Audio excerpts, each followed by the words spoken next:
In today's video, I'm going to teach you how to get to OneDrive settings. If you need to adjust your OneDrive preferences, manage options, or simply find where the settings menu is located.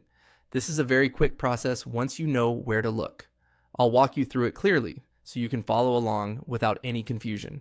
To begin, open OneDrive in your web browser. You'll want to go to the main OneDrive page and make sure you're fully loaded into your account dashboard.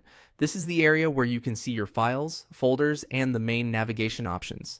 If the page is still loading, give it a moment so everything appears properly before moving on. Once you're on the OneDrive home screen, direct your attention to the top right corner of the page. In that area, you should see the settings icon. This is typically shown as a small gear symbol. The gear icon is commonly used across many websites and apps to represent preferences or system options, so it's a useful one to recognize. Click that settings icon to open the menu. After clicking the gear icon, a small drop-down menu will appear. This menu gives you access to different options related to your OneDrive account and interface.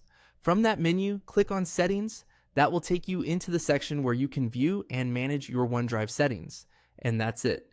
You've now successfully reached the OneDrive settings area.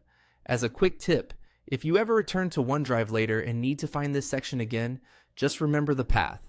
Open OneDrive, go to the top right corner, click the gear icon, and then choose Settings. It's a simple navigation path, but it can be easy to overlook if you're not familiar with the layout. Also, if you don't immediately see the settings option, make sure you're on the main OneDrive page and not inside a limited view or a different Microsoft page. Refreshing the page can also help if the menu doesn't display correctly. Now you know exactly how to get to OneDrive settings quickly and easily. Thanks for watching, and I'll see you in the next video.